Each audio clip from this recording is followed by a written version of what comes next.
Hi guys, my name is Patrick and in today's video I'll be talking about procrastination.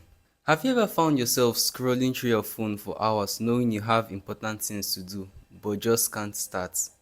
Yeah, that's procrastination and it's stealing your time, your peace of mind and your progress. Procrastination has adverse effects and we are going to look at some of these effects in this video.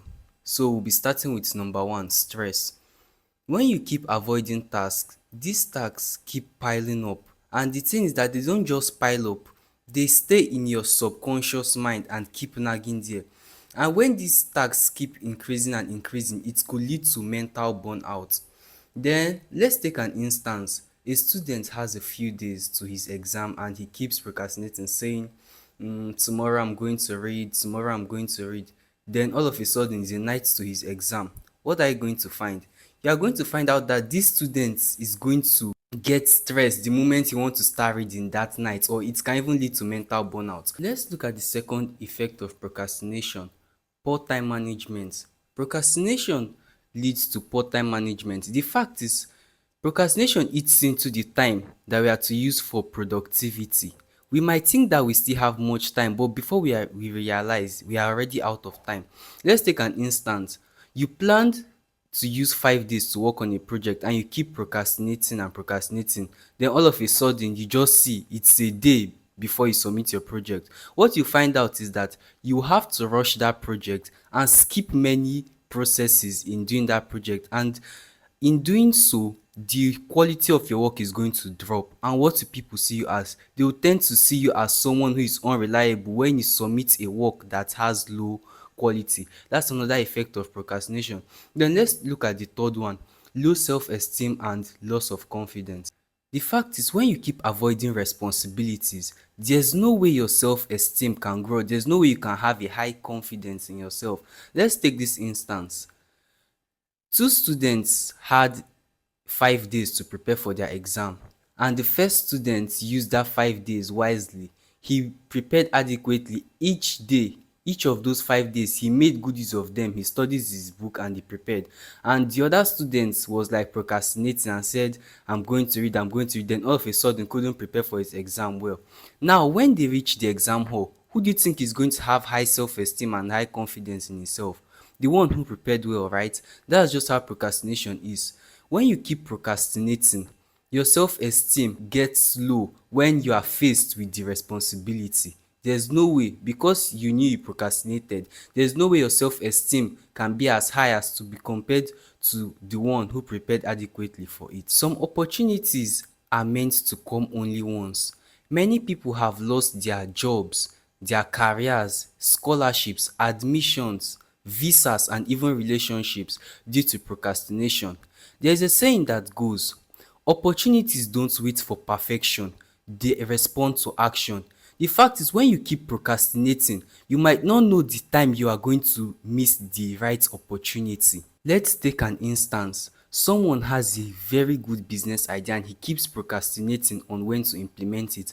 Along the line, another person can get the same business idea and implement it, and boom, he becomes a millionaire with that same business idea you procrastinated upon. That's just another effect of procrastination. Now we have discussed about the effects of procrastination. Let's discuss some of the possible solutions to this effect. Now, when in order to prevent stress from procrastination, the fact is this: you have to break tasks into simpler units. And there's a technique that we call the Pomodoro technique. Let's say you want to read a book, let's say biology or whatever subject that is, and you see that yes, that subject is very big and if I want to read it, it's going to take time. There's what we call the Pomodoro technique, whereby you break down each task you want to do into simpler units. Now let's take, since you want to read your biology textbook, you can decide and say, instead of me to just read my biology textbook, I want to read a specific topic in this biology textbook and I'll be using 2 hours to read today. In these 2 hours, you divide it into 4. That is 25 minutes. Then after dividing it into 25 minutes, you use 25 minutes to read, you use 5 minutes to take a break. Then you do it again 2 times, 1 hour has gone in just 25 minutes. of reading and 5 minutes of break. Then you repeat it again 2 more times. You've already covered your 2 hours. And you see, it's even much better than when you just decide to just stay for 2 hours and reading straight up. You see, that's how Pomodoro technique helps us. Then the second solution to the effects of this procrastination is, in order to beat procrastination, you need to set up mini deadlines for everything you want to do. Let's say you had this project to work on, and you can say, no, in order for me to prevent procrastination today, let's say today, even if it's to put in 5 screws, I'm going to do it today before 12 p.m. I'm going to do it. I need to make sure you meet up before that 12 p.m. That's setting mini deadline. Unlike you just say, I have 5 days to complete the project. There's no deadline for it. You don't know which day you have to establish a specific achievement. So setting up mini deadline helps to beat procrastination. Let's talk about the third effect of procrastination. That's low self-esteem and loss of confidence. In order to beat such, you need to track your progress. Let's say since you had this project to work on, you added your 5 screws. That's, you kept to your timing, you kept to your deadline, you put your 5 screws in your project, right? You need to track your progress and say, okay, so day, yes, I added these 5 screws.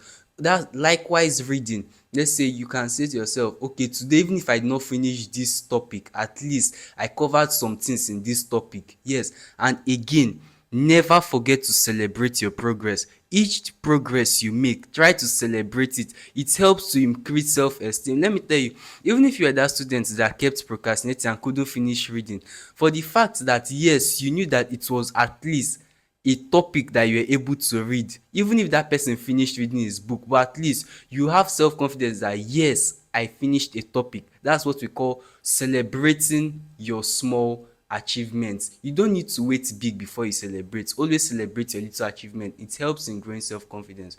Now, let's talk about this loss of opportunities. There's a saying that says, opportunities don't wait for perfection, they respond to action. No, don't always wait for the right time before you take a step. Rather, always learn to take an imperfect leap. It's going to help a lot. So I believe, guys, that if you found this video helpful, please don't forget to like and share it with someone. Notes, guys, before I go, I just want to say this. Anytime you fight procrastination, you take back control of your life.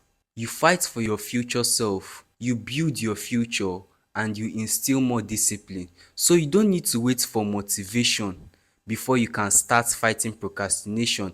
You need to learn to start now. Don't always wait for the perfect time. Remember, your future self is waiting for you. In order for you to achieve that, you don't need to start tomorrow. You have to start now. If this video helped you, share it with someone who is struggling to stay focused. Let's grow together.